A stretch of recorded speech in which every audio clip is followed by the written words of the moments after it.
What's going on, guys? This is Rob, and if you're enjoying the content here on my channel, then make sure you hit the like button and make sure you hit subscribe so you can help decide what direction the content on my channel goes in the foreseeable future. So I was sitting here trying to figure out what story for the classic DC line of stories I was going to cover, because it's really kind of cool to do one-shots, but I also wanted to experiment, with the idea of doing something that could be ongoing for a while. And so what I thought I'd do is I'd sit down and I would do Young Justice. Now the reason for this is because I know a lot of you guys who are DC fans or around my age, maybe a little bit younger, maybe a little bit older, but Young Justice holds a special place in the hearts and minds of DC fans. For those of you guys who are coming from Marvel, Young Justice, Teen Titans, that is the DC equivalent of like X-Men the animated series. Like, it's the show that we grew up with. It's the show that really in some form or fashion got us into comic books. For a lot of people, they sat down and they watched Young Justice, they watched the series maybe when season 3 was announced, and they said, okay, I want to know what the comics were like. I want to know what the comics were about. Now, the way this was done, it was kind of weird. They were really released in the form of books, more so than like traditional trade paperbacks, but they were still done in a pretty structured and organized way, relatively speaking, because of course it was Peter David writing it. Peter David, most notably being the guy who did his fantastic run of Incredible Hulk back in the day. But we also got effectively the Secret Origins. Now, the Secret Origins just essentially goes over the origin story of the characters that are part of Young Justice, but it's designed to catch people up, because keep in mind, when Young Justice was launched, it was done with the success of Teen Titans in mind. And what I mean here is Young Justice is effectively a young adult comic book. That's really what it is. It's targeted,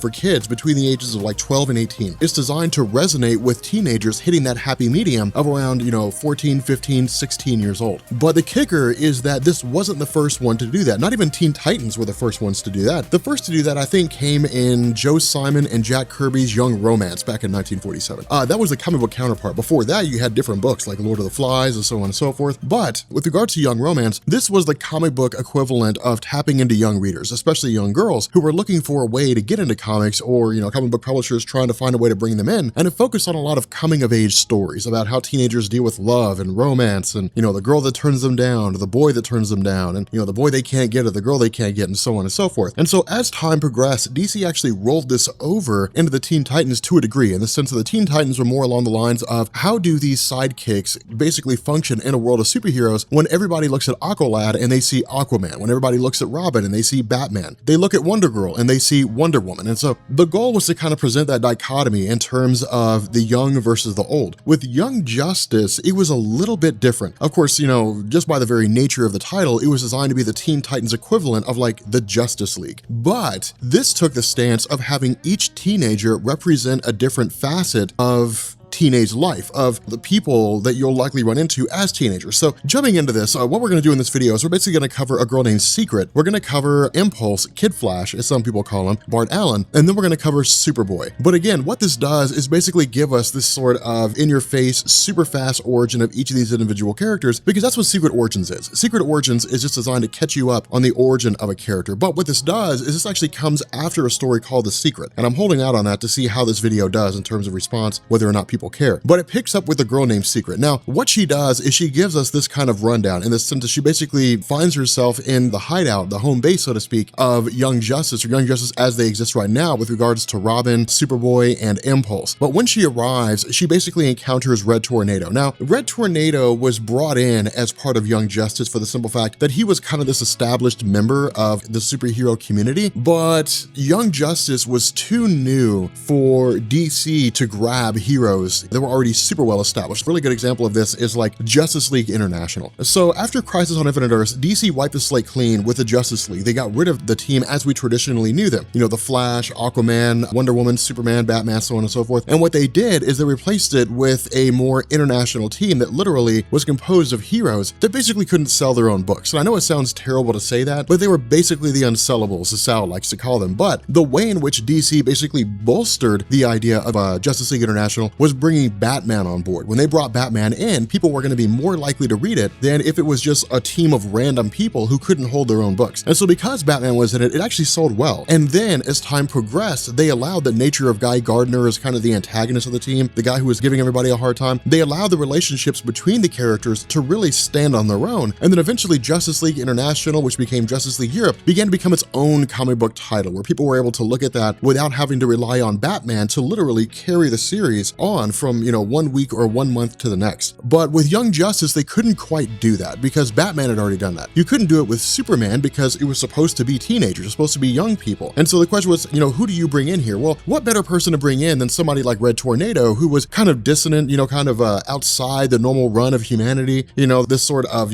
Vision amalgamation type character, and then have him encounter Secret to have her tell us her story. And so what she says is somewhere along the line, she had basically come into contact, or at least as far as she can remember, she was associated with the DEO. Now, the DEO stands for the Department of Extranormal Operations. And what this is an organization in DC that basically exists to monitor people who have superpowers and to make sure they do not become a danger to society. The problem with this was that Secret was such a weird anomaly that the DEO wanted to literally monitor her, experiment on her, see what she was about, and then use her to their own ends, just because of the fact that they were effectively a governmental organization. But what she says is along the way, they effectively tried to kill her off. And in response to this, Impulse, Robin, and Superboy basically rescued her and kept her alive. Now, there is a little bit more to her story, and we will get into that when we cover The Secret, assuming this video becomes popular enough. But what she does is she actually transitions the story over to Impulse Bart Allen. Now, Impulse Bart Allen was actually a Mark Waid creation as part of his whole run on Wally West and the Flash landscape. And this is why a lot of people look at Mark Waid's run of the Flash and say it was huge in terms of what it was done. That Jeff Johns being able to come back and write a story as good as Flash Rebirth was really only possible because of the writing that Mark Waid did with regards to the Flash. Now, there's a lot of debate in the community, and I don't mean to stir this pot, but there's a lot of debate in the community, whose run is better, Mark Waid or Jeff Johns, simply with a Flash Rebirth. I personally like both. I think that Mark Waid's expansion of the Flash mythos by introducing the Speed Force, introducing Bart Allen, it was really, really cool. I think that Jeff Johns sort of taking all these things that initially seemed disconnected or difficult to locate and stringing them all together into a very short form miniseries that was easy to digest was also really good. And so it was really Mark Waid setting the landscape and then Jeff Johns kind of restructuring it and organizing it in a way that was easy to understand. It's kind of, one leads to the other. It's sort of the circular situation. But this is why I say that we get different representations of people in the story, because with Secret being a character that basically lived her life under the control of the DEO, she would be sheltered. She'd be somebody that you would meet who just didn't really have the kind of social skills that you would expect to see of somebody her age. For whatever reason, those individuals just didn't quite get out there. They didn't really socialize with people. And that resonated with some fans because there were a lot of people, whether it was because of overprotective parents or whether it was because they lived in a rural area or whatever the case, they didn't quite go out and make a lot of friends. They weren't extremely social. And so being able to look at a character like that represented them resonated well with those readers. And so, whether it was a guy or a girl, they could say, well, I'm kind of like that. But with this thing continuing on, Bart Allen, Impulse, was like the reckless teenager. Now, when I say reckless, I simply mean that as teenagers, and I don't know about you guys, but when I was a teenager,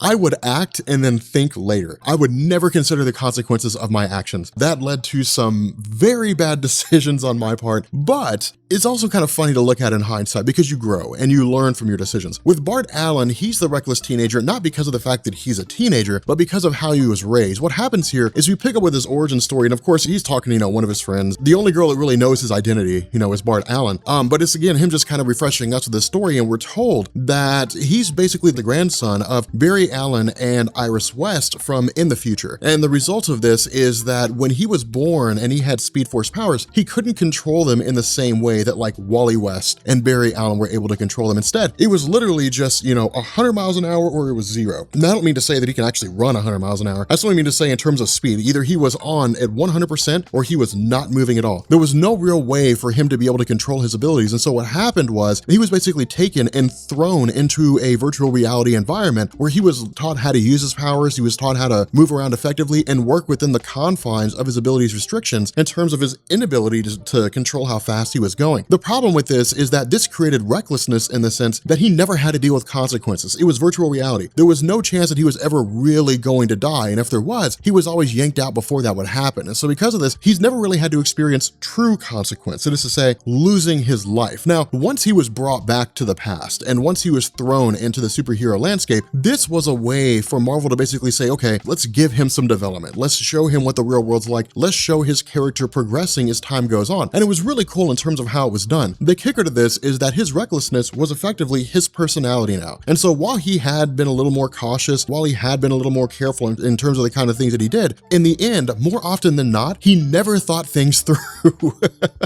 But the kicker to this is that Wally West was able to basically stabilize his molecular structure in the sense that he was no longer moving at super speed all the time, but he also had some measure of control over his abilities. And so it was really DC coming along and saying, okay, let's grab this character and let's make him more like the other Flash characters. Let's make him more part of the Flash family instead of this outlier, this out in left field, and doesn't really have a place to call his own in terms of how he relates to the Flash family. The funny thing about this, though, was that he was also brought under the tutelage of Max Mercury, and even Bart Allen himself says that Max Mercury is kind of like this Zen master of speed. Now, the reason for that is because Mark Waid, I believe it was, had established that Max Mercury was effectively the first person to be able to use the Speed Force. Now, for those of you guys who are really familiar with Jeff Johns' idea of Flash Rebirth, this is where the things don't quite seem to reconcile. At least as far as I've been able to tell, there's no reconciliation here. What Jeff Johns did is he said that Barry Allen had basically been creating the Speed Force. From the first time he gained his powers up until the time that he basically died during Crisis on Infinite Earths, or at least it was thought that he died, he'd been generating the Speed Force. And so by the time he basically died, he had created it, and he went into the Speed Force, which is where he had been the entire time between Crisis on Infinite Earths and his return during Final Crisis going into Flash Rebirth under Jeff Johns. The problem with this is if Max Mercury was the original speedster able to access the Speed Force, then how does that work? Well, the easy solution here is to say, well, the Speed Force is multiversal. The Speed Force stretches all throughout space and time. And so if Barry Allen had been creating the Speed Force in the present, it had just basically resonated throughout all existence, which means that Max Mercury would be able to touch it in the past. It's one of those weird kind of mind-bending sort of things, but that's the best way I've been able to analyze it. Granted, there may have been something that I miss in Jeff Johns' Flash Rebirth that would connect those two things, and if there was, feel free to post it down in the comments section. But the overall gist behind this is sort of Impulse being a young, reckless teenager who realizes the value of having a mentor, but also hates having a mentor because he basically just doesn't like being told what to do. He doesn't like to be limited. He doesn't like to be told, you can't go do this, you can't go do that. He just wants to go out, do his own thing, and then whatever happens, happens. And so, of course, with Impulse saving his friend from bullies,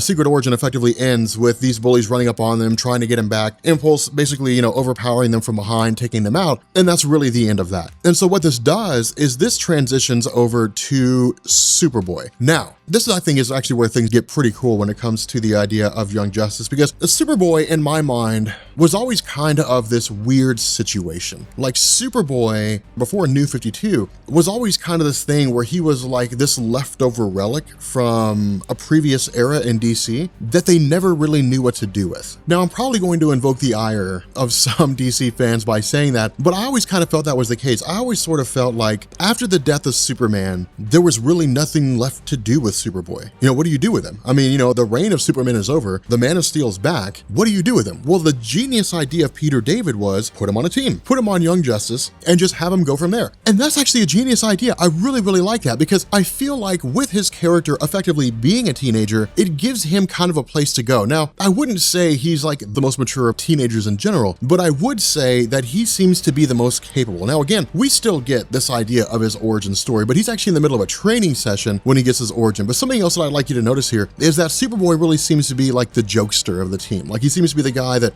he has it where it counts, but he's pretty jovial. He likes to crack jokes. He likes to imagine he's in movie sequences, going with movie stars. Of course, he makes reference to Selma Hayek, which is the way it should be. I mean, Selma Hayek should always be anyone's choice when it comes to, hey, if there was a celebrity I could get with, would it be Selma Hayek? Now, one of these guys named Dubelex, I think is how you pronounce his name, says he was a Neve Campbell fan. This is 1998, 1999, guys. Neve Campbell was never hot. She was never good looking. All right, you could make an argument for Wild Things, but we all know that Denise Richards was like the hot chick in Wild Things. Go look up Denise Richards in 1998. Oh my God, dude, she was super hot back in 1998. This is getting weird. Moving on.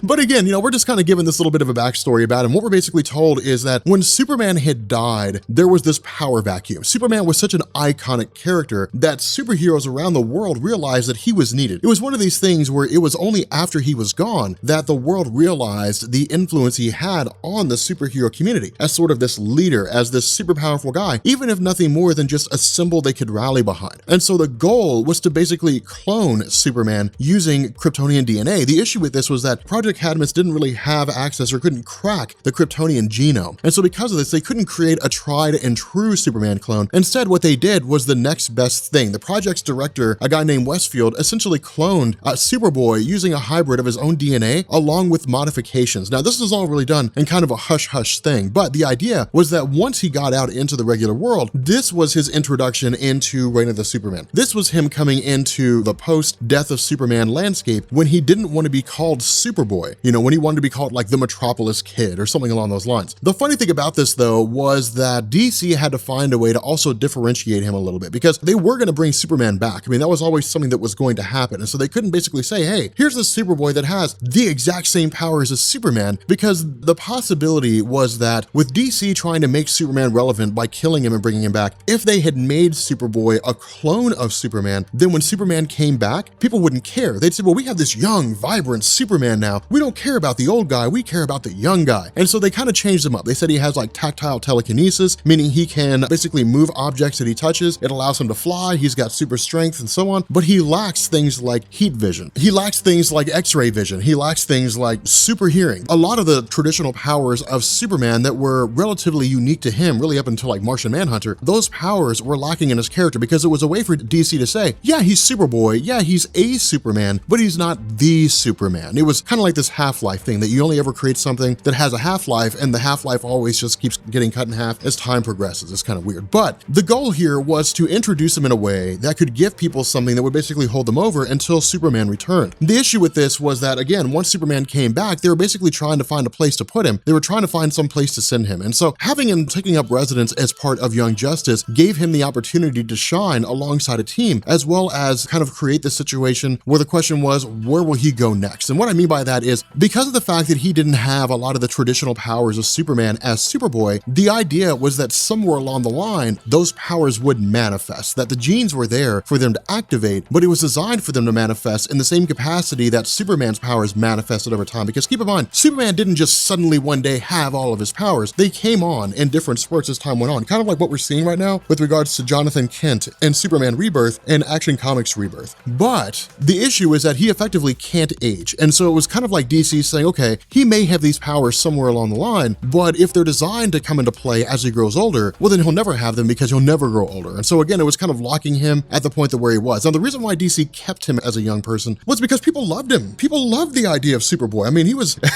he screamed 1990s when he first showed up. The leather jacket, the circular glasses. I mean, he was young, he was hip, he was cool, he was vibrant. People loved him. People thought he was a really, really, really cool character. And as time progressed, especially during his time as part of Young Justice, even with his earring, which even in 1999, people weren't wearing those things anymore.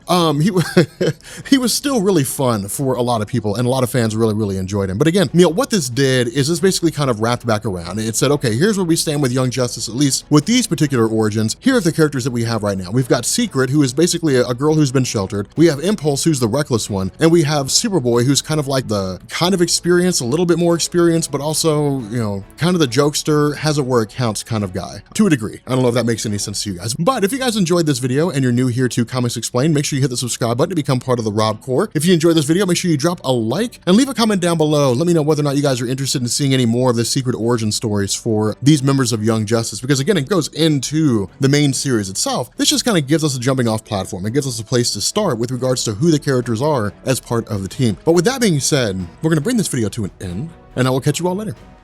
Peace.